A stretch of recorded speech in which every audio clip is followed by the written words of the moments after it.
A'udzubillahi minasyaitonirrajim. Bismillahirrahmanirrahim. Assalamualaikum warahmatullahi wabarakatuh.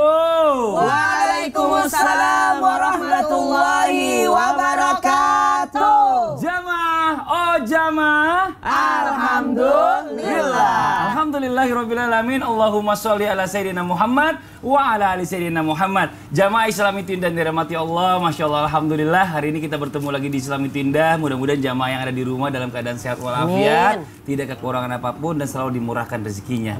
Dan mudah-mudahan juga jamaah yang lagi nonton ini jadi tahu dan termasuk orang-orang yang masuk surganya Allah. Amin amin ya rabbal alamin. Dan sekarang kita mau coba bahas tentang masalah wanita nih ya. Kadang yang namanya wanita ini suka salah dalam beribadah. Mungkin ya contohnya kita ambil ya hal kecil dalam berwudu, bahkan saat mandi wajib. Nah hari ini kita akan membahas tema yang luar biasa. Temanya adalah kesalahan-kesalahan yang sering diremehkan wanita. Kalau dikatakan sering ini berarti berulang-berulang kali terjadi gitu ya jamaah ya. Ini Masya Allah, mudah-mudahan hari ini kita luruskan sama-sama supaya jamaah yang di rumah juga nggak melakukan kesalahan lagi walaupun kelihatannya kecil. Langsung aja kita bahas yang pertama berkaitan dengan wudhu nih ya. Wudhu wanita. Bener nggak sih katanya tuh wudhu wanita itu katanya suka salah. Terutama bicara masalah wudhu ini di tempat umum. Oh, di tempat umum. Nah, iya. Tanpa memperhatikan atau hal-hal yang seharusnya menjadi seharusnya rukunnya wudhu sendiri. Mohon izin menjelaskan Ustaz Maulana. Makasih banyak Mas Fadli, luar biasa sangat perhatian dengan wanita. Amin. Izin Bunda Lulung dan Ustaz Sam. Bismillahirrahmanirrahim. Assalamualaikum warahmatullahi wabarakatuh. Waalaikumsalam warahmatullahi wabarakatuh. Jamaah. Yeay. Oh jamaah. Yeay. Alhamdulillah.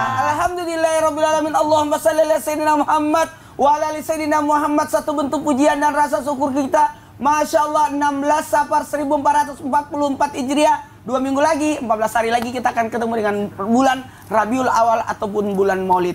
Masya Allah, tabarakallah. Satu hal buat kita, terima kasih banyak tim Islam itu yang indah mengangkat tema ini. Kesalahan-kesalahan yang diremehkan wanita sangat sepele, sangat sepele.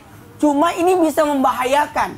Kaitannya dengan adanya kok berwudu bisa berbuat kesalahan. Bukan kaitannya dalam rukunnya, bukan. Insya Allah sempurna mungkin. Cuma ada satu hal yang dianggap sepele tapi itu penting sekali.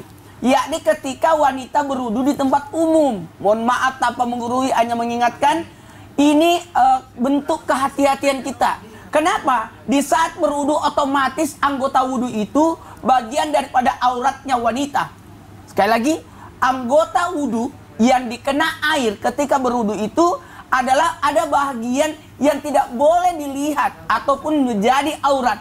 Makanya kadangkala wanita tanpa sadar berwudu di tempat umum tapi membuka aurat. Hati-hati ya.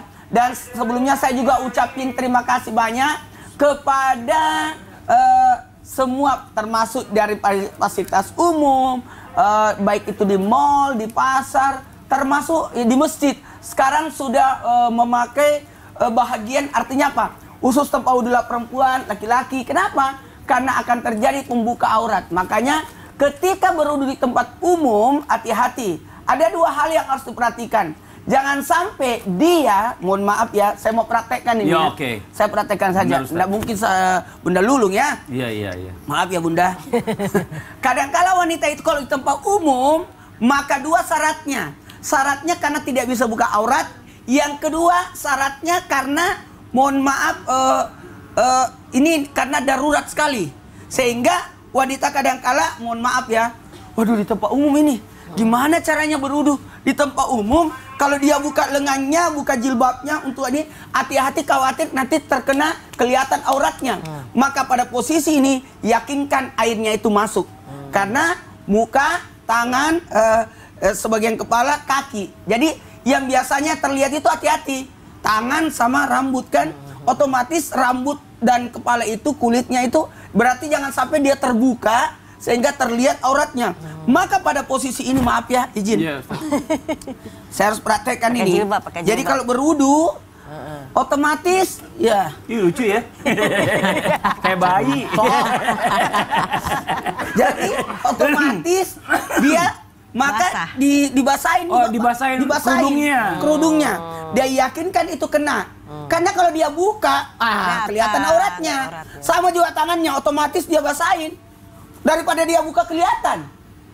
Ini termasuk juga kalau dia baru di kamar mandi karena khawatir nanti ada najis. Masya Allah. Nah, ini nih, makasih banyak, mudah-mudahan jadi pembelajaran besar buat kita ya. Ya, jadi bicara masalah tentang tempat ini juga perempuan harus banyak memperhatikan ya. Memperhatikan, jangan sampai ada laki-laki yang bercampur. Betul, dan juga jangan sampai semua auratnya terbuka dan terlihat orang lain banyak. Nauzubillah min dzalik. Nah, sekarang kita lanjut lagi nih buat jamaah Islam itu yang ada di rumah ini, Masya Allah. Zaman sekarang ini banyak banget tren-tren ya tentang cewek nih. Ada yang cewek kue, cewek mamba, cewek tanah. Aku mohon maaf, apa artinya semua itu berkaitan dengan warna. Ini kalau Ustazah Lulung ini kayaknya kue talam. Apa zamannya sekarang ya kue taro, talas deh. Iya, talas. Talas Bogor. Ini talas apa? Kreo. Tapi gimana nih hukumnya mengenai mengikuti tren ya Ustazah? Karena kalau kita bicara masalah tentang tren ini kan kita nggak ikutin juga kan serba salah. Kayaknya wah ini orang jadul banget sih. Cuma zaman sekarang ini ya bagaimana cara yang terbaik? Apalagi kan dilarang oleh Nabi dengan yang punuk unta. Tapi sebenarnya kan ini cuma maksudnya biar kuat aja nih. Kalau enggak ntar merosot. Nah, ini bagaimana penjelasannya nih? Mohon izin, tafadhol. Baik, mohon izin Kak Fadli, Ustadz Umar dan Ustadz Syam. Bismillahirrahmanirrahim. Assalamualaikum warahmatullahi wabarakatuh. Waalaikumsalam warahmatullahi wabarakatuh. Alhamdulillahirabbil alamin wassalatu wassalamu ala nabiyina Muhammadin wa ala alihi washabihi ajmain amma ba'du. Alhamdulillah sebagai wanita memang banyak aturan sepertinya mengekang, padahal itu adalah membuat kita menjadi bahagia. Karena bahagia itu ciri orang-orang yang beriman. Insya Allah. Jadi kalau kita ngomongin pakaian ada cewek mamba, cewek kue gitu. Itu gimana sih dengan warna-warni? Memang dalam Al-Qur'an dinyatakan secara umum dalam surat Al-A'raf ayat 26. Ya Bani Adam, qad anzalna alaikum libasan yuwari sawatikum warisha. Wahai anak Adam, sudah aku turunkan yang namanya baju ini untuk nutup aurat. Jadi pertama niat nutup aurat. Gimana caranya kek? Gimana warnanya? Yang penting tidak terlalu mencolok. Yang kedua, warisha dan sebagai perhiasan. Perhiasan inilah kalau kata Ibnu Abbas adabnya, akhlakul karimahnya. Dan yang kedua adalah apa tuh warisha? Bisa saja warna-warni. Boleh nggak sih pakai baju warna-warni? Sebenarnya sih boleh-boleh aja. Karena ada dalam hadis Nabi, dalam kitab Bulughul Maram, menurut Imam Ibnu Hajar Al-Haytami, bahwasanya Nabi sangat senang dengan warna putih. Nah, kalau warna merah gimana? Ada dari Bara bin Azab, ya kan? Jadi bahwasanya namanya warna, selama ada hadisnya kita boleh pakai, yang penting tidak terlalu mencolok. Bahkan dari Anas bin Malik ada berwarna kuning kunyit. Nah, ada lagi kalau kata Imam Ghazali dalam kitab Ihya Ulumuddin adalah warna hitam. Hitam itu namanya cewek mamba. Jadi sekarang kita pakai aja cewek Ihya Ulumuddin. Gimana? Jadi kan lebih syariah. Nah, seperti itu ya. Nah, jadi kalau kita ngomong warna-warni, silakan, yang penting menutup aurat, tidak ketat, ya kan? Tidak namanya bahasanya seperti kata orang mah kue lemper, ketat banget. Nah, jangan. Tapi tetap benar-benar yang namanya longgar. Yang kedua, bagaimana dengan kalau kita pakai hijab? Nah, nanti kan di sini tinggi nih kayak punuk onta, buhtun istilahnya. Jadi punuk onta tuh begini ya, sahabat-sahabat soleh aku yang cantik-cantik manja. Kalau Umi pakai daleman ini namanya koromil. Kata siapa? Kata Said bin Jubair. La ba'sa bil koromil, insya Allah tidak apa-apa jika kalian memakai hijab biar lebih kuat pakai daleman kain. Tapi kalau disebut punuk onta tuh bukan di sini. Nah, maaf nih Pak Ustadz, saya mau praktekin. Punuk onta tuh yang gimana? Di tengah. Oh. Di sini tuh. Allahumma shalli ala sayyidina. Namanya punuk onta. Tapi kalau begini bukan punuk onta. Namanya dalaman kain bil koromil au bil tawamil. Tapi kalau yang punuk onta tuh di sini terus tinggi. Nah, tuh pemirsa ya, seperti ini. Nah, ini yang tidak boleh begitu Pak Ustaz. Jadi butuh itu beda. Ini sampai tinggi sekali. Dan ini yang dinyatakan dalam hadis, ada nanti akhir zaman wanita yang berjalan berlenggak-lenggok sambil dia memakai yang namanya punuk onta. Jadi kalau kita memakai daleman dimaklumi. Karena apa? Kalau kita nggak pakai daleman, rambut nongol-nongol. Tadi guru kita sudah mengatakan kalau rambut kelihatan ini menjadi aurat. Jadi warna-warni silahkan. Yang penting jangan yang namanya kita ini terlalu mencolok. Terus gimana kalau pakai celana panjang? Boleh nggak sih perempuan pakai celana panjang? Sebenarnya bukan masalah boleh nggak boleh. Masalahnya kalau celananya legging yang tipis, apalagi warnanya sama dengan kulit. Kalau kita dari jauh tuh seolah-olah kita nggak pakai apa-apa. Begitu. Jadi kita pakai celana yang agak longgar. Karena muslimah itu sangat indah kalau dia nutup auratnya. Ini udah yang namanya maaf ya, berlekuk sana, berlekuk sini, ini ketat, kan malu, ya kan? Jadi kita ini harus tahu diri, jangan jadi magadir, emak-emak nggak tahu diri, maaf banget, lipet, terus warna kulit, nah nauzubillahi min zalik. Jadi tutuplah auratmu, karena tutup aurat itu indah buat kita semua. Amin ya robbal Alamin. Amin ya robbal Alamin. Masya Kira-kira Allah. begitu sih Pak Ustadz. Ya Allah, jangan sanggung. Baik-baik kamu duduk lihat dulu. Saking semangatnya sampai keserimpet. Tadi Masya Allah ya, luar Banyak biasa. keserimpet Jadi nih. penjelasannya punuk unta itu yang Kalau dia begini. Nah. Sudah. Saya khawatir terbuka itu. Terima kasih banyak Ustaz Jalil atas penjelasannya, Masya Allah. Ya, dijelaskan tapi menghibur. Ini Masya Allah luar biasa. Ya mudah-mudahan yang di rumah yang pernah melakukan jangan sakit hati dan mulai dihindari. Dan sekarang kita lanjut lagi nih buat jamaah Islam itu yang ada di rumah. Ya namanya laki-laki, perempuan ini sebenarnya sama sih. Pengen mengabadikan segala perjalanan hidupnya dalam Momen. satu kisah ya. Momen ya benar ya. Dokumentasi. Momen ya, dokumentasi. Ada dulu zaman dulu orang bikin album. Kalau Oh, sekarang iya, ini benar. orang taruh di sosial media. Karena Iya, sosial iya, media ini lebih aman. Kalau album itu kalau banjir ya kan atau kena kebocoran hancur tuh foto rusak semuanya. Iya, benar, termasuk klise-klisenya. Nah, sekarang ini banyak orang cewek-cewek foto nih Ustaz Syam, ditaruh atau di sosial media. Karena maksudnya sebenarnya lebih kepada ya udahlah buat kenang-kenangan momen-momen pribadi. Tapi apakah ini dilarang atau bagaimana Ustaz Syam? Mohon izin penjelasannya. Baik, bismillahirrahmanirrahim. Tabi guruku Bunda Lulung, Mas Fadli, Ustaz Maulana serta guru-guru kami yang dimuliakan Allah Subhanahu wa taala. Alhamdulillahirabbil alamin wassalatu wassalamu ala asyrafil anbiya'i wal mursalin sayyidina Muhammadin wa ala alihi wa sahbihi ajma'in. أصبحنا وأصبح الملك لله رب العالمين سبحانك لا علم لنا إلا ما علمتنا إنك أنت العليم الحكيم رب اشرح لي صدري ويسر لي أمري واحلل عقدة من لساني يفقهوا قولي واجعل لي وزيرا من أهلي آمين آمين آمين يا رب العالمين. بعد أن نقول أعوذ بالله من الشيطان الرجيم. زين للناس حب الشهوات من النساء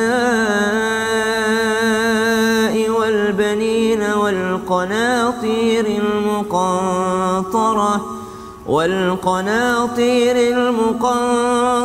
من الذهب والفضة والخيل المسومة من الحرث ذلك متاع الحياة الدنيا صدق الله العظيم وصدق رسوله النبي الكريم ونحن على ذلك من الشاهدين والشاكرين والحمد لله رب العالمين.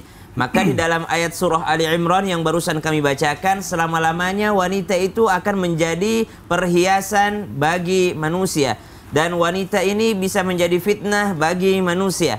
Maka dalam pembahasan Bahthul Masail yang dilakukan oleh ulama kita, karena tragedi foto ataupun upload foto ini kan bukan sesuatu yang sudah ada sejak zaman dahulu, maka baru dibahas oleh para ulama kita. Maka mereka membolehkan selama satu, tidak menimbulkan fitnah. Yang kedua, tidak menjerumuskan seseorang di dalam keadaan di mana orang-orang akan berkomentar negatif.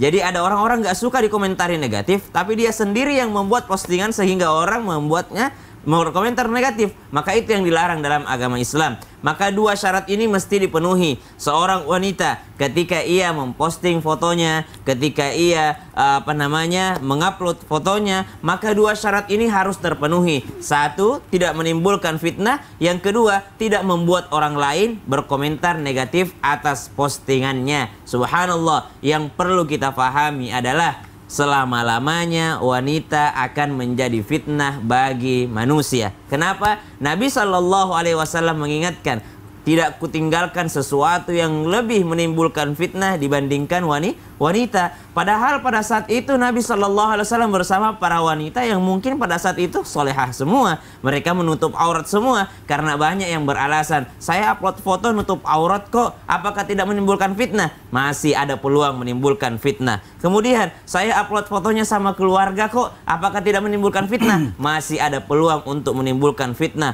Maka subhanallah, tanpa bermaksud menggurui ataupun mengajari, wanita akan selamanya bisa berpeluang menimbulkan fitnah. Yang menutup aurat saja bisa menimbulkan fitnah, apalagi yang membuka aurat. Yang mengupload foto bersama keluarga saja masih bisa menimbulkan fitnah, apatah lagi berbangga dengan dirinya sendiri. Yang memposting sesuatu yang baik saja bisa menimbulkan fitnah jikalau itu adalah wanita, apalagi dia memposting sesuatu yang memang sesuatu yang tidak baik dan tidak sesuai dengan ajaran Islam. Dan yang perlu juga digarisbawahi bahwasanya penyakit ain itu nyata adanya. Maka setiap kali posting mintalah perlindungan dari Allah Subhanahu wa taala atas segala sesuatu yang mungkin akan terjadi. Bisa jadi ada yang terlalu memuji, bisa jadi ada yang iri hati, dan bisa jadi juga ada orang yang tidak suka dengannya. Maka masalah posting foto ini bukan permasalahan posting atau tidaknya, tapi menimbulkan fitnah atau menimbulkan komentar negatif daripada orang lain. Wallahu taala a'lam. Terima kasih banyak Ustaz Syam atas Sama-sama, penjelasannya. Mas Fadli. Tapi ngomong-ngomong kenapa jadi banyak banget ya di keranjang saya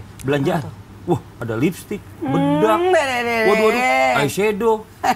Aduh. Kenapa pesan banyak Siapa itu? yang mesen ini tapi ini? Kenapa pesan make up banyak banget lagi? Oh, ini kayaknya istri saya ini. Kayaknya begini nih. Ya, Kak Fadli namanya juga perempuan, dia dandan, make up, nggak apa-apa lah, namanya perempuan. Tapi ya, ini ngomongin make up nih. Katanya perempuan juga kadang-kadang suka salah nih dalam hal bermake up. Itu kayak gimana tuh Ustaz? Ya, kalau ngomongin salah nggak salah sih tergantung make upnya bagaimana. Mendingan ntar aja dibahasnya bagaimana. Mau ntar apa sekarang? Ntar aja deh. Ntar aja ya? Ntar aja ya. Ustaz Maulana? Soalnya make up nih masalahnya. Emang semua pakai make up? Ustaz Maulana? Make up juga saya make up kalau masuk. Kan bahasannya ini adalah kesalahan wanita yang tanpa disadari Ya udah. dalam al make up. Itu dia. Setelah Mendingan ntar satu aja ini deh. deh ya. Udah deh. Pokoknya jangan di rumah, jangan kemana-mana, tetap di Islam itu indah jamaah. Oh jamaah. Alhamdulillah. Emang Jadi siapa sih emang nggak yang pesan? boleh.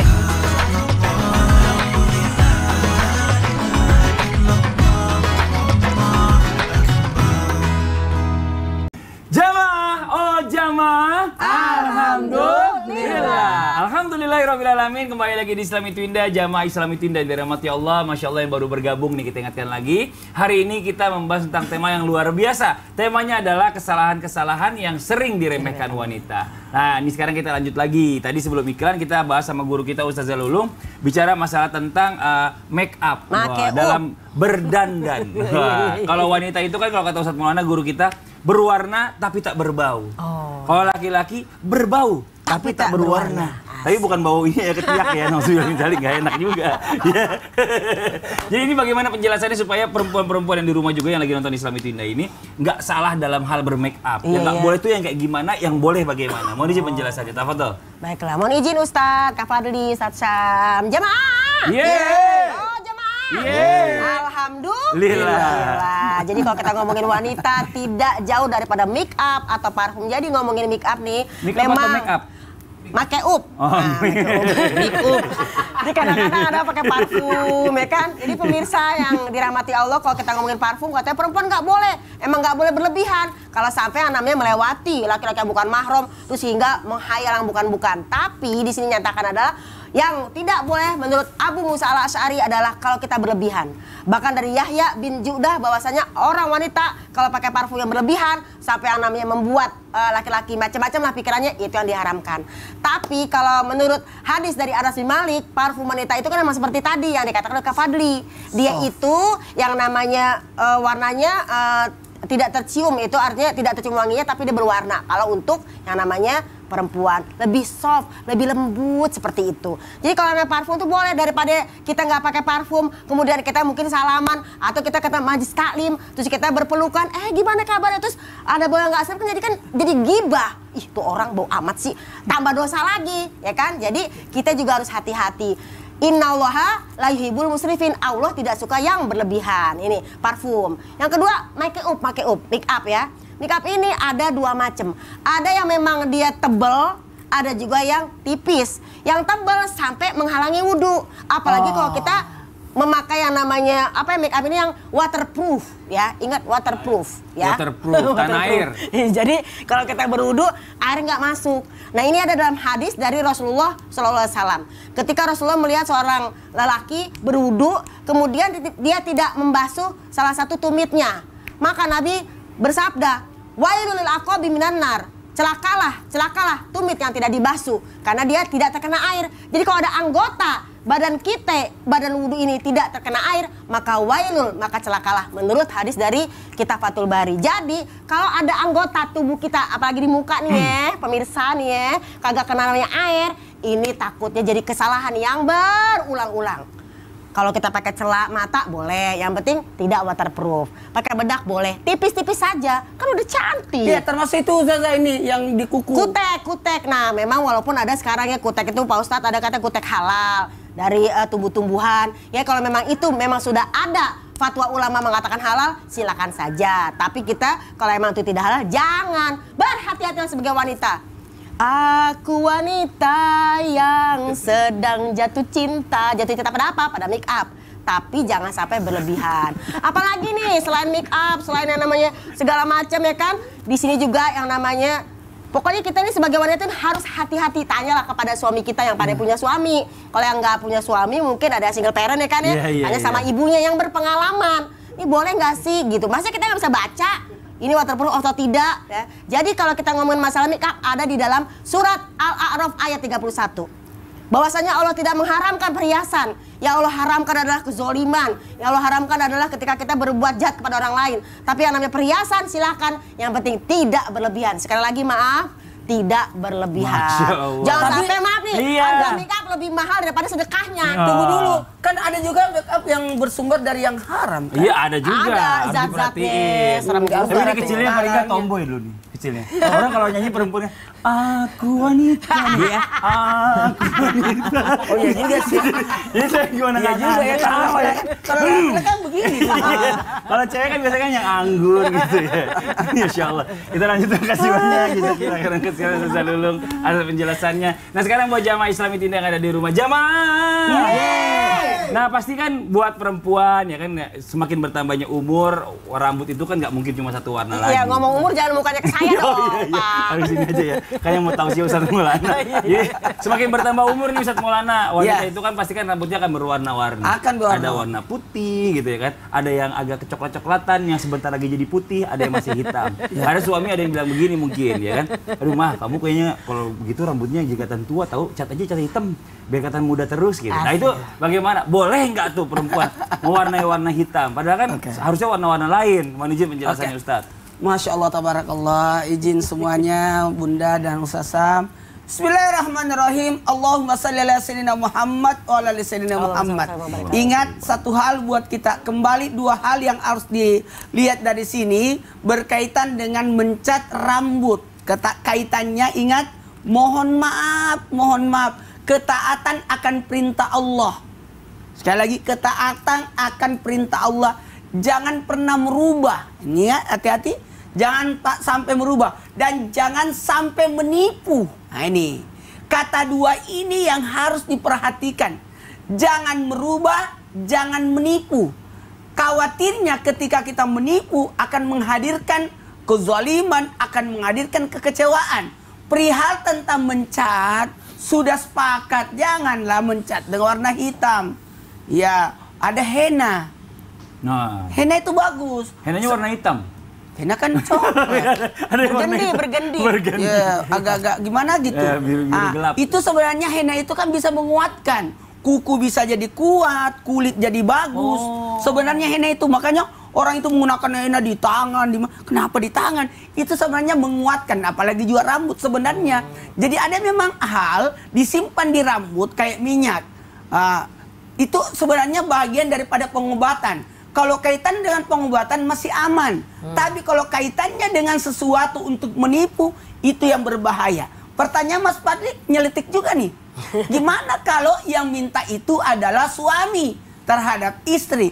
Ingat, tidak ada ketaatan dalam kemaksiatan. Tapi dalam hal ini, pernah kejadian terjadinya perang. Peperangan, maka Rasulullah memerintahkan yang putih-putih rambutnya kan, banyak ada sahabat yang putih itu diwarnai supaya kelihatan masih muda. Oh, strategi.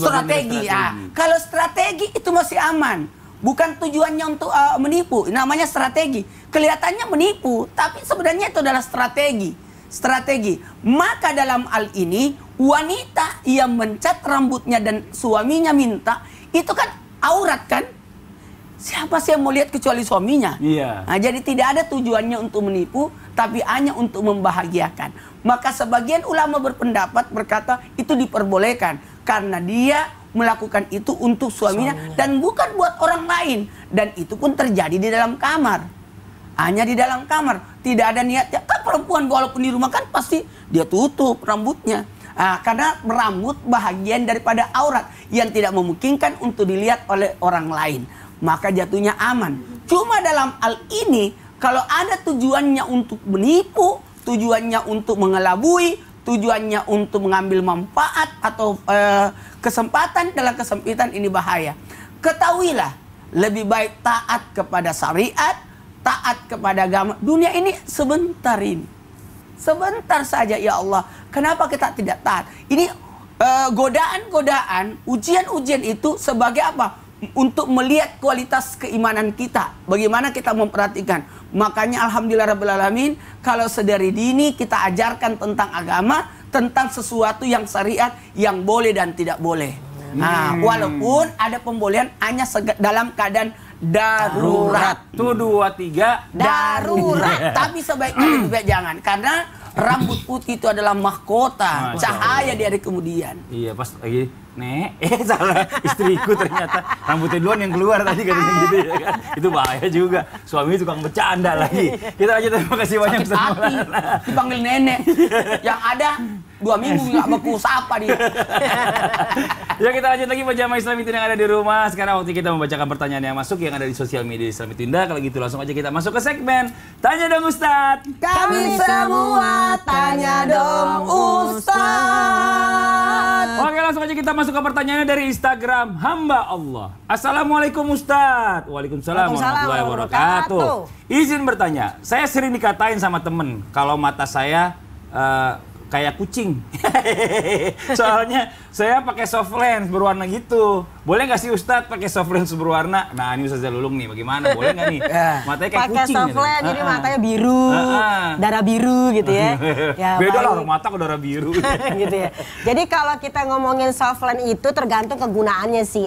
Kalau inamal amal biniat, kalau misalnya niatnya memang pengganti kacamata, wah, nih kita kan yang namanya mungkin kita ada syuting atau mungkin kita ada apa sih tampil gitu ya, jangan pakai kacamata, maka dia ganti dengan soft lens sebagai kegunaan itu tadi obat, ya kan? Tapi kalau hanya sekedar maaf ngetren-ngetren saja, ya kan, nggak ada juga manfaatnya, ya, maka itu mungkin bukan dilarang sih, tidak dianjurkan. Karena apa? Kok kayaknya itu tadi ya, maaf, maksudnya menipu. Kan mata aslinya kan maaf, hitam. Kenapa jadi warna-warni? Hitam, coklat. Oh iya, coklat. Gelap, ya. Oh iya gitu. Nggak ada ya. mata hitam gitu. Jadi di dalam surat hitam, ini hitam nih, hitam Bukan saya. hitam, itu coklat tua. Oh, coklat tua. Jadi kalau dalam surat Al-An'am dinyatakan innallaha la yuhibbul musrifin. Jadi Allah tidak suka kalau kita berlebihan. Jadi kalau kita kegunaannya memang sebagai pengganti kacamata, silakan monggo. Alhamdulillah. Lillah. Gitu. Ini Oke. pakai kacamata nih. Iya, kacamata. Saya buka, nggak kelihatan. Pakai lagi kelihatan. Takutnya jadinya. nggak bisa baca. Kita lanjut lagi ke pertanyaan yang berikutnya dari Instagram Nursel_Rajapati. Assalamualaikum Ustadz. Waalaikumsalam warahmatullahi wabarakatuh. Izin bertanya. Aurat wanita itu kan seluruh tubuh kecuali wajah dan telapak tangan. Satu hal yang sering dilupakan adalah bagian kaki. Sering kali kaki dibiarkan terbuka, tidak memakai kaos kaki atau meskipun kerudung dan pakaian sudah menutup aurat dengan baik. Terkadang pula saking tergesa-gesanya atau terburu-buru atau lagi malas atau apalah sehingga membiarkan aurat kita terbuka. Padahal sebenarnya kita tahu bahwa hal itu adalah satu dosa. Dan kiat-kiat apa saja yang bisa dilakukan oleh para wanita agar senantiasa terhindar dari hal tersebut? Syukron, Ustadz Ustazah. Ustadz Syah, mau izin dijawab nih. Boleh nggak pakai kaos kaki kalau lagi sholat gitu segala macam? Nggak pakai kaos Ustaz Syah. kaki, Ya. pakai kaos kaki. Bismillahirrahmanirrahim. Sampai guru-guruku Ustaz Maulana, Ustaz Lulu, Mas Fadli serta guru-guru kami yang dimuliakan Allah Subhanahu wa taala, permasalahan aurat wanita. Permasalahan aurat wanita sebahagian ulama itu berbeda pendapat.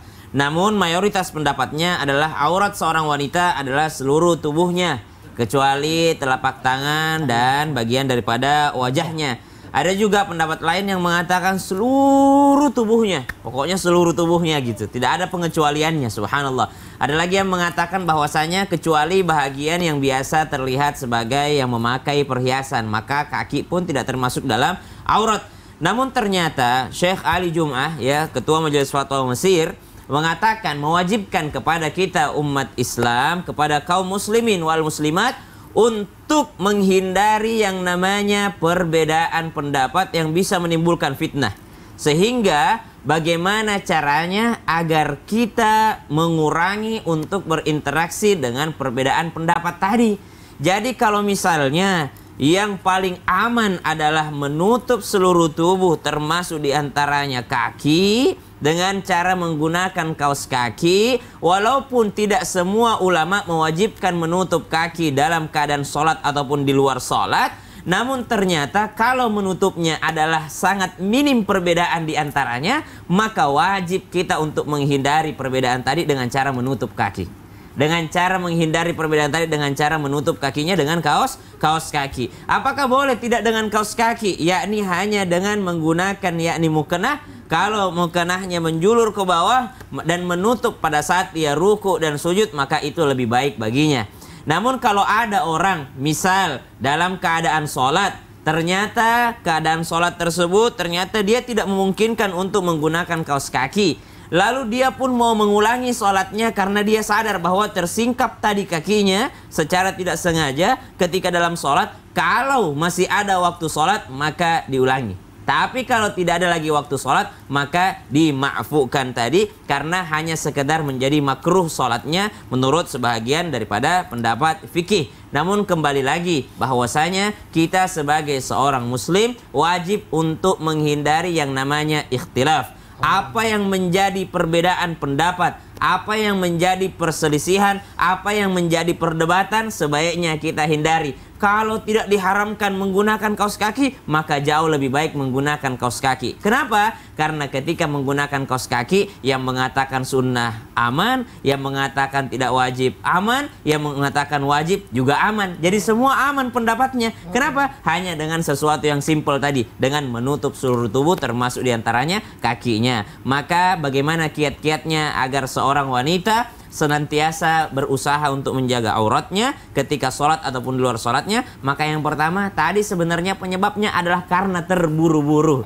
Jangan sampai terburu-buru. Yang pertama, siapkan semuanya dengan baik. Kalau kita sudah menganggap sesuatu itu adalah wajib, pasti kita akan menjadikannya prioritas kita. Seseorang telah berjalan jauh bahkan berpuluh kilometer, bahkan berkilo-kilometer dari rumahnya, dia lupa dengan dompetnya, dia lupa dengan handphonenya, mesti dia akan pulang ke rumahnya untuk mengambil handphonenya. Bagaimana mungkin? Karena dia khawatir tersesat di dunia kalau nggak bawa handphone. Nah ini dia lupa bawa kaos kakinya, bahaya, bisa jadi tersesat di akhirat. Kalau yang tersesat di dunia saja dia bela-belain pulang ambil, apalagi yang bisa membuatnya tersesat di akhirat, termasuk diantaranya kaos kakinya. Wallahu ta'ala. Makasih banyak Ustaz. Sama-sama Fadli. Mau kemana ini? Ustaz dulu, ntar dulu kalau mau mandi ntar aja bis lah. Ih, siapa yang bilang mau mandi? Orang saya udah mandi, ini saya nanti mau praktek. Praktek Karena apaan? kita ngomongin mandi wajib, mandi junub, praktek saya. Masa saya belum mandi, saya syuting gimana sih? Jangan praktek di sini juga Ustaz. Ya, di sini aja. Kalau bahasan nih studio. Udah kan di sini Oh, aja. ya udah ya Allah, Gimana ya sih? dia ngomel. Saya Ya udah mau- jamain di rumah jangan kemana-mana biar aja Bisa, deh. Ya kita lanjutin setelah yang satu ini, nanti kita cari solusinya tetap di Islami Tindah.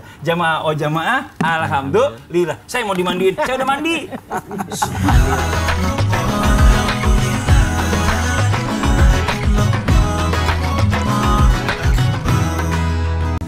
Jamaah, oh jamaah, alhamdulillah. Alhamdulillahirrahmanirrahim. Masih di Islami Tindah, masih membahas tentang tema yang luar biasa adalah kesalahan-kesalahan yang sering diremehkan wanita. Nah ini guru kita Ustaz Lulung udah bawa ember sama gayung dari tadi kan, mas banget. Kalau misalnya nggak dikasih kesempatan duluan ya, udah praktekin dah kalau gitu gimana sih caranya mandi junub buat Langsung aja, perempuan? langsung aja. Iya, langsung aja. Mau praktek mandi di sini. Makanya, untung nggak bawa airnya. Studio saya basah repot nanti. Ini praktek aja Pak Ustadz, Oh, mohon iya, praktek izin. doang. Mohon izin. Iya. Mohon izin guru-guruku semua ya, peragaan ya. Kalau saya katanya mau dimaafin aja ya. Ikan kakap, ikan patin, mohon maaf lahir dan batin. Jadi kalau kita ngomongin yang namanya hukum mandi wajib itu ada dua hal yang kadang-kadang kita suka remehkan. Mungkin dari niat. Misalnya kita niatnya niat mandi haid, ya kita akan ucapkan usoli. Usoli. Nawaitu. Nawaitul Guslar ada akbar minal haid. Jadi haidnya disebut. Atau nayatul gusal nafil hadasil akbar minal junub. Jadi junub disebut. Jadi harus disebut. Nah, disebutkan. Bahasa Indonesia gimana? Boleh bahasa Indonesia, boleh bahasa Arab ya. Boleh bahasa Sunda juga boleh kalau emang dari Garut tata ya. Nah, jadi kalau kita ngomongin masalah adat itu kan di luar sholat. Nah, kalau kita ngomongin cara mandinya ada 2 macam kalau dalam hadis. Pemirsa yang dirahmati Allah ya. Buat wanita-wanita soleha di luar sana, Masya Allah. Yuk kita mandi, misalnya apa nih? Kalau hadis dari Aisyah radhiyallahu anha, beliau dalam hadis dari Nabi mengatakan gini, kalau kita mau mandi junub itu, pertama kita tetap berwudu dulu. Seperti kita mau sholat. Setelah berwudu, baru kita guyur sebelah kanan dulu 3 kali. Ada air nih ya, guyur 3 kali. Nah, sebelah kanan 3 kali. Boleh. Nah, baru sebelah kiri 3 kali. Nah, udah sebelah 3 kali, baru kita sebor semuanya. Nah, itu apa? Harus mengenai sela-sela rambut kita, kulit kepala kita, sela-sela jari kita, kuping kita bersihkan semua yang sela-sela dari atas sampai bawah harus kita basuh sampai benar-benar basah, mandi basah. Do you understand? Nah, kalau sampai ada yang tertinggal kulit atau ada yang nggak terbasuh, maka kita harus ulang kembali. Nah, baru setelah itu kita berwudu lagi, barulah kita selesai. Nah, kalau menurut hadis dari Maimunah radhiyallahu anha itu ketika kita yang namanya mau mandi setelah haid ataupun setelah junub, kita basuh dulu dong tangan kita. Udah kita basuh, kita bersihkan yang namanya sekujur tubuh kita, terutama banget kemaluan tempat kita. Tempat keluarnya najis. Baru setelah itu kita berwudu. Setelah berwudu, nah kalau hadis dari Aisyah kan tadi kanan dulu 3 kali. Itu kalau pakai gayung, kalau pakai shower 3 kali. Kalau shower 3 kali ya gitu kan. Kalau shower, kalau gayung enak 3. Nah, kalau kita dari hadis dari Maimunah langsung gak usah pakai 3 kanan 3 kiri. Ya, tapi kita langsung diguyur, disebor, diguyur. Jadi nggak pakai 3 gelombang kanan, 3 gelombang kiri enggak. Tapi kita langsung diguyur. Setelah itu baru kita mandi seperti biasa. Ingat, rambut kita kalau panjang, hadis dari Ummu Salamah tidak perlu dibuka. Tapi yang penting kulitnya tuh kena semuanya. Kalaupun dibuka juga itu lebih bagus lagi. Karena apa? Biar seluruh ujung rambut kita terkena yang namanya air. Mudah-mudahan menjadi suci bagi kita semua. Di rambutnya. Ini rambut saya nih misalnya. Nih kalau misalnya di konde kan begini nih. Ya kan, diputar-putar tuh. Itu kalau hadis Ummu Salamah nggak perlu dibuka. Ya. Yang penting semuanya kena nama air tuh ya. Tapi kalau misalnya kita lepaskan panjang rambut kita, pemirsa, maka kita basuh dari ujung rambut atas di sela-sela sampai ke bawah dan di sela-sela. Seperti ini ya, gelombang kanan, gelombang kiri. Seperti itu. Jadi inilah beberapa hadis. Ada yang memakai hadis dari Aisyah radhiyallahu anha, ada juga hadis dari Maimunah. Yang penting kalau tiba-tiba gimana nih Bu saja pada saat kita selesai junub, kan kita nggak tahu ada rambut yang rontok. Apakah kita cari-cari di kasur? Ini mana ini rambut yang rontok? Atau ketika kita dalam keadaan haid, kita lupa kita potong kuku. Kita lupa rambut kita pada saat kita nyisir rontok. Apakah kita simpan dan kita nanti mandi wajib kita sertakan itu rambut dan kuku itu yang tadi kita potong. Kalau memang itu kita nyimpannya emang rapi dan memang tidak hilang, silakan kita bawa. Tapi kalau enggak, tidak menyulitkan. Karena apa? Yang kita basuh adalah yang ada dalam tubuh kita. Kira-kira begitu Pak Ustadz. Jadi inilah ember yang saya bawa tadi. Itu balikin dulu deh embernya ya. Makasih banyak Ustadz Lulung. Tapi jangan sampai lupa nih, jamaah suka lupa. Buat mengingatkan aja. Kadang udah semuanya basah, udelnya lupa. Iya itu udel dia. Itu kan bagiannya kan agak dalam tuh. Agak Jadi dalam. bersihin aja. Kadang-kadang tuh suka kelupa. Maaf ya Ustadz ya. Ini cuma mengingatkan. Jadi semuanya udah basah, bagian dalamnya udel nggak kena. Iya, bahkan hadis dari Aisyah juga ya, kalau sebagai perempuan ada kita pakai kapas untuk membersihkan 2 yang tempat keluarnya najis. Dengan kapas ya, jangan lupa dengan kapas. Kapas ya, bukan dengan sikat ini yang bukan sikat kamar mandi. Nauzubillah min dzalik. Lecet. Terima kasih banyak Ustaz Lulung atas penjelasannya. Sekarang kita lanjut lagi nih kesalahan wanita yang berikutnya. Yang berikutnya ini paling umum nih sebenarnya, percaya dengan mitos. Contoh mungkin, nanti kalau hamil jangan lupa itu pakai peniti, ya bawa gunting. Terus kalau enggak, jangan lupa pintu, jangan, nanti jauh jodoh. Nah. Jangan kerendam cucian, ntar bisa kembar air kata gitu. Oh, kembar air. Nyapunya yang biar bersih. Kalau nggak bersih, nanti suaminya berewokan. Ini bagaimana saudara? Mohon izin penjelasannya. Ramadan. Sebelumnya saya nanya, kirain lupa. Soalnya ini enakan. Lumayan. Jamaah yang dimuliakan oleh Allah. Terima kasih banyak tim Islam Tinda. Kembali lagi kami sampaikan Karena ini berkaitan hal yang sepele tapi membahayakan bagi wanita. Bahkan ini bisa membahayakan agama karena bisa merusak syahadat. Apa itu? Percaya sesuatu yang hal-hal yang bisa merusak syahadat. Hati-hati. Jamaah ini dimuliakan oleh Allah, tadi sudah diberikan contoh oleh Mas Fadli kaitannya dengan adanya ada masalah. Maaf Pak, AC-nya langsung ke saya masih dikit dingin, menggigil. Kirain ada masalah apa di belakangnya. Karena wanita itu identik dengan kelembutan, identik dengan percaya. Makanya salah satu yang bisa terpengaruh oleh Dajjal adalah wanita. Jagalah wanitamu, karena wanita-wanita itu maaf tanpa memojokkan atau wanita. Wanita menyudutkan wanita karena wanita ini mudah dikelabui, lembut perasaannya, hatinya, mohon maaf lemah fisiknya, sehingga wanita mudah kerasukan, mudah menghayal, gampang dijanjiin dan sebagainya. Inilah yang membuat wanita ini maaf astagfirullahaladzim banyak yang stres, bahkan mudahnya percaya hal-hal yang kemusyrikan. Ingat, seluruh dosa diampuni oleh Allah kecuali satu, dosa syirik. Nauzubillah min dzalik. Dan ingat, kenapa bisa? Karena syirik ini bisa meruntuhkan pahala kita. Wahai wanita, hati-hati. Jikalau engkau mendatangi tukang ini meramal, perempuan kan meramal, melihat ini, bintang, ya zodiak, itu kan biasa. Wanita itu menganggap remeh, tapi hati-hati. Ketika engkau percaya ada kekuatan selain kekuatan Allah dan ada sesuatu yang bisa membahayakan kecuali dari Allah, atas sisi hati-hati. Itu pun bisa membahayakan, rusak syahadatnya. Jadi mungkin bercanda, mungkin bermain, ini bahaya. Nanti kamu akan bisa begini. Ini hati-hati. Sama tadi perihal tentang maaf, di budaya kita ada namanya pamali. Pamali itu bahasa Arab sebenarnya pimali. Kalau bahasa Bugis fi'il madi, kata kerja bentuk lampau. Pernah kejadian seperti ini terjadi sehingga terjadi seperti ini. Jadi hati-hati, mohon maaf, jangan duduk di tangga. Kenapa? Menghalangi orang lewat. Jangan duduk di tangga kalau maghrib. Ya jelas nanti keinjek dan sebagainya. Jadi sebenarnya dari sini kita mungkin dari awal, ingat ya, dari awal inilah yang bisa merusak. Kebayang nggak terjadinya penyembahan berhala?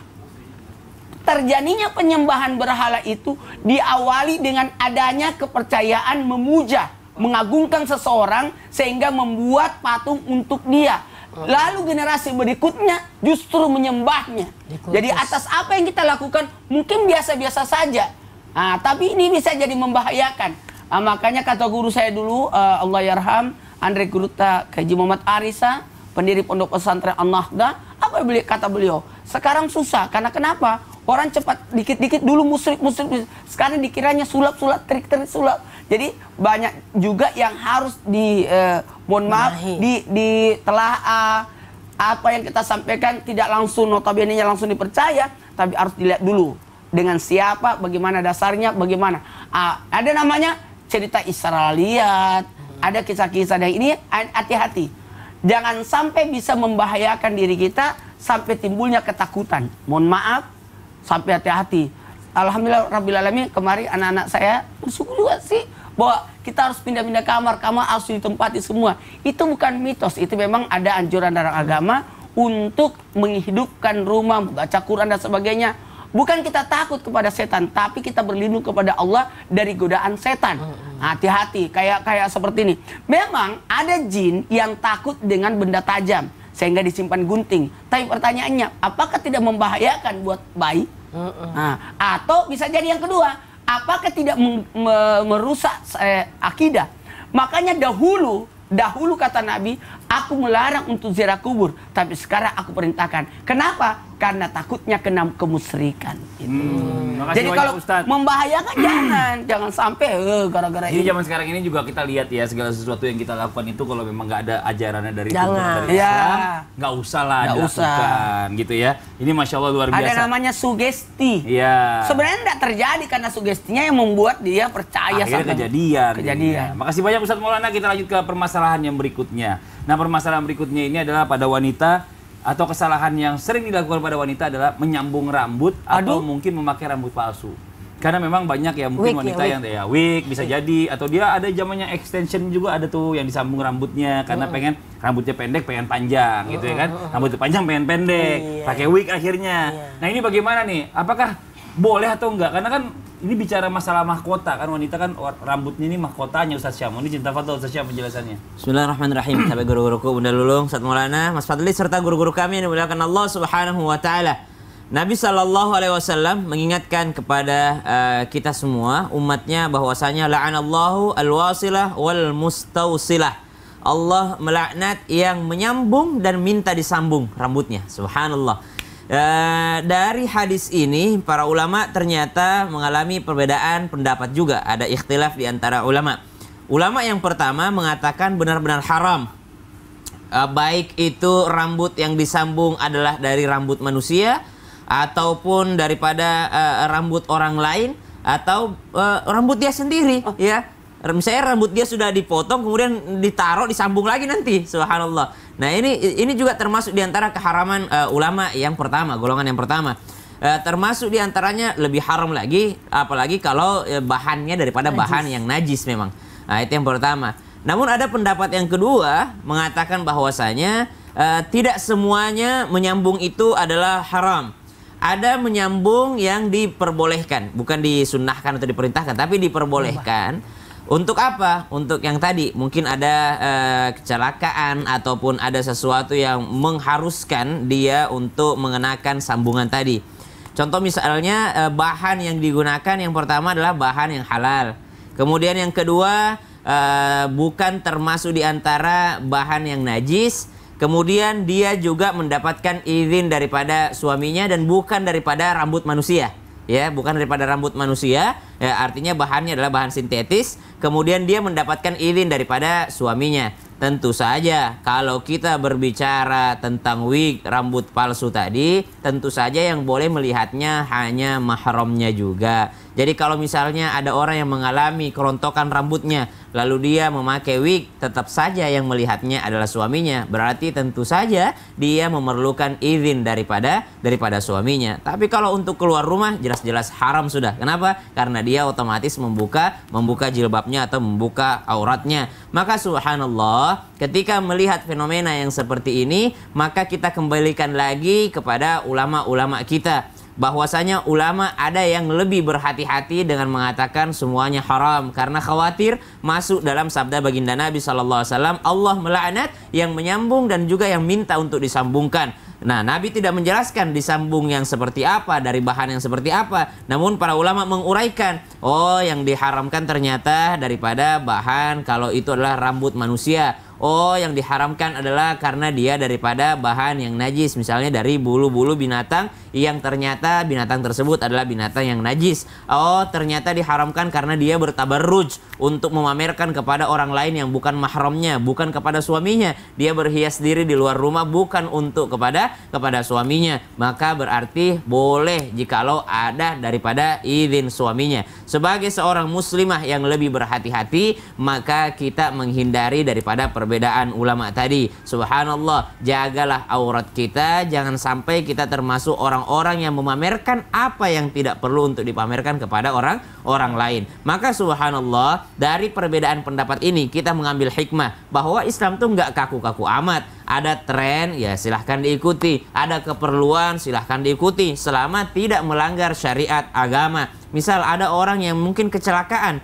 ya mungkin pada saat kecelakaan membuat bentuk hidungnya tidak seperti dengan hidung orang seperti biasanya, maka boleh untuk melakukan yakni operasi tadi untuk memperbaiki fungsinya, untuk memperbaiki sebagaimana hidung manusia normal pada umumnya. Tapi nggak usah ditambah-tambahin lagi saya sampai merubah bentuknya. Maka subhanallah, Islam tidak begitu kaku. Islam juga membolehkan sesuatu selama itu tidak melanggar syariat agama atau tidak termasuk dalam laknat Allah dan Rasulnya. Wallahu ta'ala. Ya, jadi intinya adalah kalau misalnya itu hanya untuk pengobatan, betul. Ya, dan pembolehan. Betul. Iya. Kalau buat gaya-gayaan, no, gitu ya. No, Gaya-gayaan. karena pasti tabarruj. Iya. Nah, makasih banyak Ustaz Syam atas penjelasannya. Siap. Ya Allah, mudah-mudahan berkah ilmunya. Sekarang kita lanjut lagi, kita kembali ya. Kita akan membacakan kalau sekarang surat masuk nih. Ya, kalau gitu ya di rumah jangan, langsung aja kita masuk ke segmen Tanya Dong Ustaz. Kami semua tanya dong Ustaz. Izin, saya ngambil dulu sebentar. Surat cinta. Surat cinta. Surat Wah. cintaku yang pertama. Aduh, ini udah mulai ini nih. Bikin Kotaknya hati. panggil tukang besi besok dilas lagi itu. Dilas lagi ya. Udah mulai karat ya? penyok, iya, Oh, karat kayaknya.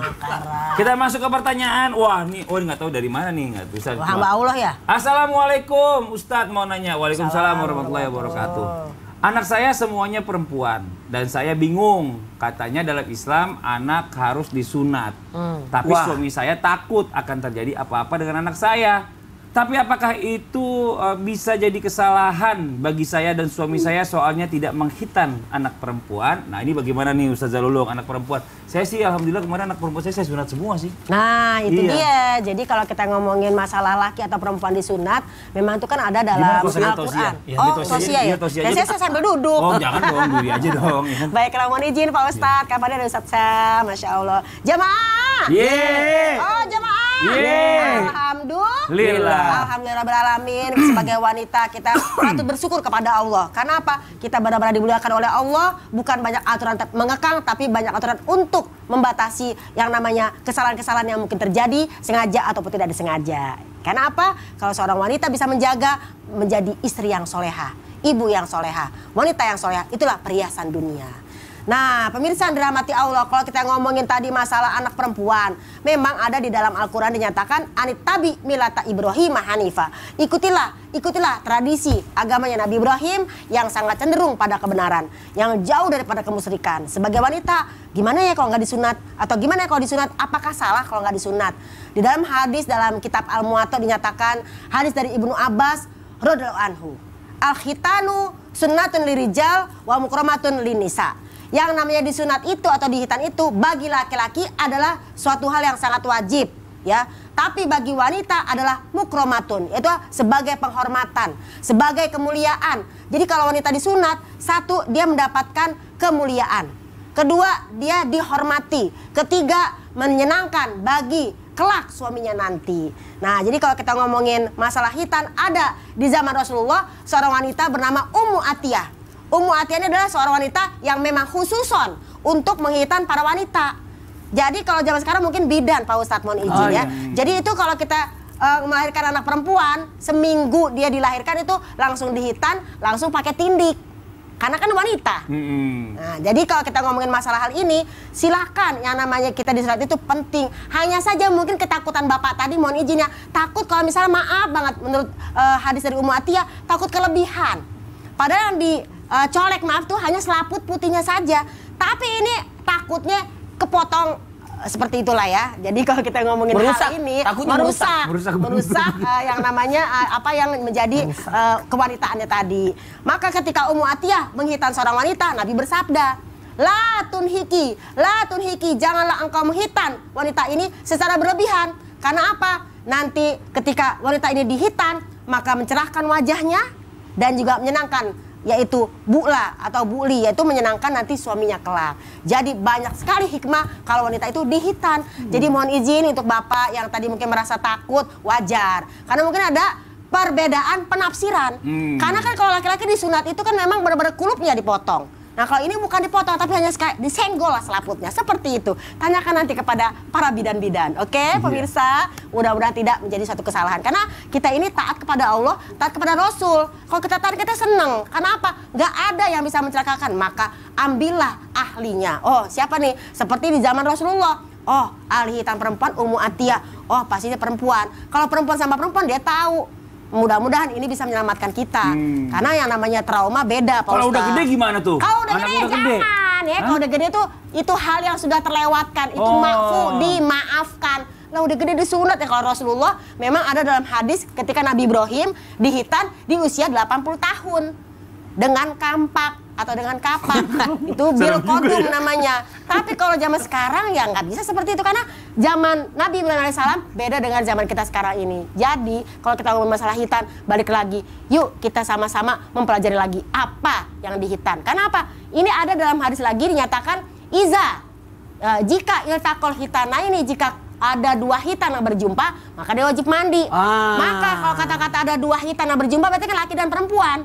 Maka ketika artinya dalam artian maaf berjima atau berhubungan intim maka dia wajib mandi. Berarti apa? Dua-duanya Dihitan. kalau bisa dihitan. Kalau salah satu nggak dihitan berarti nggak usah mandi dong. Enggak gitu juga ya. Gitu. Nggak bisa. Ya makanya lebih baik. Lebih baik. Kalau memang di situ ternyata lebih banyak manfaatnya daripada mudaratnya. Kenapa enggak? Kenapa enggak? Iya, Masya Allah. itu. Terima kasih banyak Ustaz Maulana atas Sama-sama. penjelasannya. Nah, buat jamaah Islam itu yang ada di rumah jangan kemana-mana. Setelah ini Ustaz Maulana akan menjelaskan. Apa itu? Katanya saya dengar ada mitos nih. Apa tuh? Ya. Tunggu dulu. Kan sudah bilang tadi dia. Kalau perempuan kan ada darah kotor, ya darah kotor itu kalau suka itu dibuang sembarangan, itu jadi makanan jin. Begitu ya? Iya, tahu. Kita tunggu jawabannya setelah satu ini tetap di Islami Tinda. Jamaah, jamaah, alhamdulillah. Mandi dulu mandi dulu.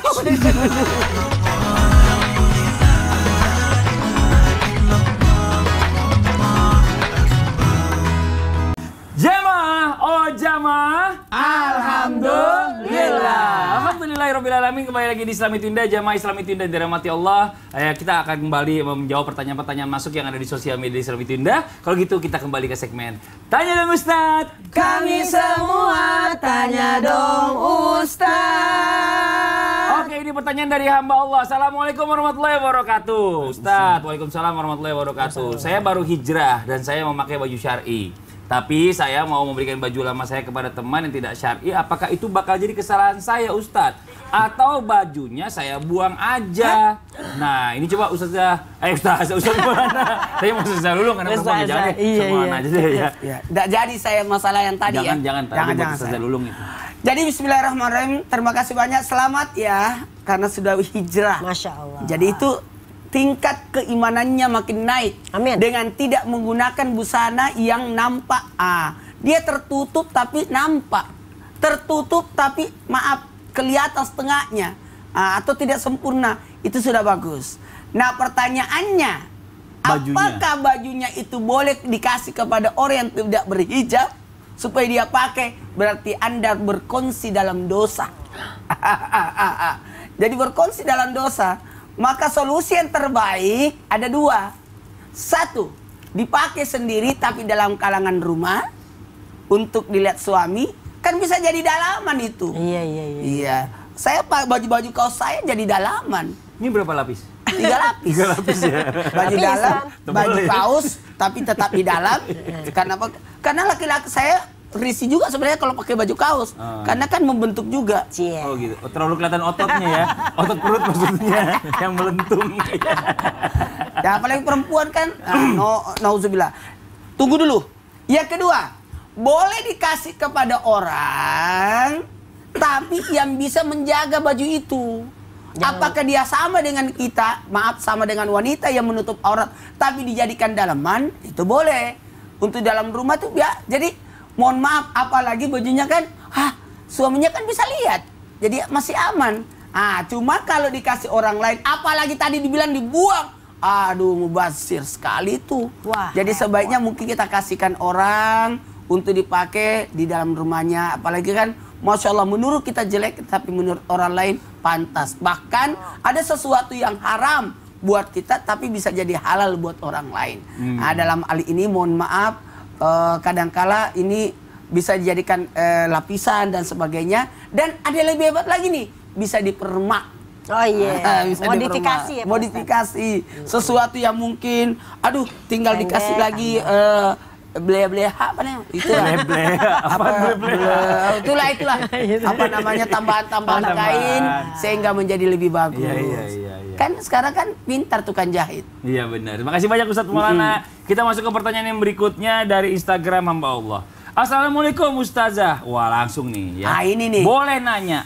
Benar. Waalaikumsalam warahmatullahi wabarakatuh. Benar nggak sih kalau sembarang membuang bekas darah haid itu bisa menjadi kesalahan wanita karena akan jadi makanan jin? Nah ini mau izin penjelasannya bagaimana ini? Nauzubillah min dzalik. Ya Allah pemirsa, jangankan buang darah haid, buang sampah sembarangan kagak boleh. Apalagi darah haid. Jadi kalau kita ngomongin pertama ini, apakah bisa menjadi makanan jin? Memang dalam hadis makanan jin adalah tulang dan maaf kotoran-kotoran. Jadi kalau kita ngomongin darah haid, kalau bisa buang pada tempatnya, dicuci dulu, dibersihin dulu. Ini kadang-kadang suka sembarangan. Tuh udah diplastikin, diikat, dibuang, tapi kan masih kecium baunya. Nauzubillah min dzalik. Jadi pertama jangan buang sembarangan. Karena apa? Jorok itu adalah perbuatan setan. Ingat nggak? Kenapa kamar mandi dibilang hammam? Karena hammam artinya tempat beranaknya jin. Nah kalau tempat beranak itu lembab. Nah itu adalah lembab, udah lembab bau. Jadi sarang jin bisa jadi. An-nazafatu minal iman. Kebersihan adalah sebagian daripada iman. Jadi yang bersih, jangan sembarangan. Yang kedua, dapat mengundang jin. Bener banget. Kenapa? Sampah, kotor, lembab, lubang-lubang yang bau. Semua itu adalah tempat bersarangnya jin. Jadi sebagai wanita, ingat, kebersihan itu penting. Ngapain cantik yang namanya fisik, tapi ternyata jorok. Nauzubillah min dzalik. Cantik tapi bau. Jadi akan harum dengan bau. Dan itu bisa mengundang ya. Mengundang. Kenapa? Hammam itu adalah tempat yang lembab. Jadi kamar mandi sebersih apapun aja bisa tempat beranaknya dia, apalagi yang jorok-jorok. Dan ini pernah kejadian di dalam salah satu ya tempat saya, yaitu namanya sesuatu tempat tinggal lah ya. Di rumah saja dia, bukan. bukan. Tempat tinggal, ketika dia itu maaf jorok, pada saat dia bangun jam 3 malam ternyata ada kayak kunti gitu menjilati si pembalut itu. Di mana itu? Adalah suatu tempat, saya tidak sebut namanya. Jadi ingat, jangan jorok ya wanita. Kameranya sampai kaget tuh, mukanya doang, buru-buru di zoom out. Iya, kalau nggak gitu nih, yang namanya anak-anak muda nih suka lupa dengan kebersihan. Iya, gitu. Masya Allah. Terima kasih banyak Ustaz Zarulul atas penjelasannya. Makasih banyak juga yang udah bertanya. Nah sekarang waktu kita mendengarkan muhasabah dari pertemuan kita hari ini dan juga dilanjutkan doa oleh guru kita Ustaz Syam. Tafadhol Ustaz Syam. Bismillahirrahmanirrahim. Jamaah Islam itu indah yang dimuliakan Allah Subhanahu wa taala. Sungguh mulianya seorang wanita sehingga sebegitu dijaganya di dalam agama Islam. Islam itu indah. Islam datang untuk mengangkat derajat wanita, melindungi wanita, mengcover wanita sehingga dia mahal kelihatannya, mahal harganya, mahal di mata manusia juga mahal di mata Allah Subhanahu wa taala. Sehingga jangan sampai perjuangan baginda Nabi Shallallahu Alaihi Wasallam mengangkat derajat wanita kita sia-siakan. Nabi berdarah-darah dalam mengangkat hal derajat wanita. Nabi sampai berperang untuk mengangkat derajat seorang wanita. Namun kenapa di zaman sekarang banyak wanita yang telah diangkat derajatnya justru menjatuhkan derajatnya sendiri. Sampai tidak malu untuk bermaksiat di tempat umum. Sampai tidak malu untuk memperlihatkan keburukannya di hadapan orang lain. Maka subhanallah, wanita itu sangat simpel untuk masuk surga. Cukup dia menjaga sholat 5 waktunya. Idza sholatil mar'a khamsaha wa shamat syahraha. Dia puasa wajib. Kemudian dia menjaga kehormatannya, kemaluannya dia jaga. Kemudian taat terhadap pasangannya. Qila laha, dikatakan kepadanya untuk masuk surga. All access dari pintu mana saja yang dia kehendaki. Maka subhanallah, jadilah wanita yang menjaga martabatnya, harga dirinya, kehormatannya, sehingga Allah pun memuliakannya di dunia dan di akhirat. Bismillahirrahmanirrahim. Alhamdulillahi rabbil alamin. Allahumma salli ala sayyidina Muhammadin nabiyil ummi wa ala alihi wa sahbihi wa sallim. Amin. Rabbana taqabbal minna innaka antas samiul alim wa tub alaina innaka antat tawwabur rahim. Rabbana hab lana minas salihin. Ya Allah, karuniakan kepada kami keturunan yang salih dan salihah. La in ataitana salihan lanakunanna minasy syakirin. Rabbana hab lana min azwajina. Ya Allah, karuniakan kepada kami pasangan kami wa dzurriyyatina, anak keturunan kami ya Allah, qurrata a'yun, yang menjadi penyejuk mata kami ya Allah, waj'alna lil muttaqina imama. Allahumma barik lana fi awladina wa la ولا تضرهم واحفظهم آمين. ووفقهم لطاعتك وارزقنا برهم يا Allah. Berkahi kami dengan keturunan kami ya Allah, jangan engkau membebani mereka ya Allah, dan jagalah setiap langkah kaki mereka ya Allah. Wa waffiqhum li ta'atik ya Allah, bimbing mereka dengan hidayahmu untuk senantiasa taat kepadamu ya Allah. Warzuqna birrahum, dan ya Allah berikan kami rezeki dari berbaktinya anak cucu kami kepada kami ya Allah. Allahumma ighfir lana dhunubana wa liwalidina warhamhum kama rabbawna shighara.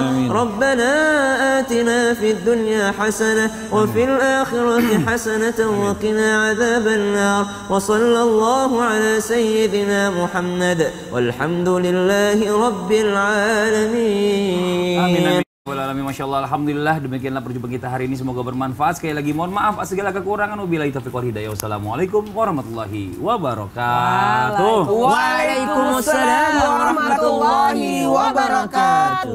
Allahumma sholli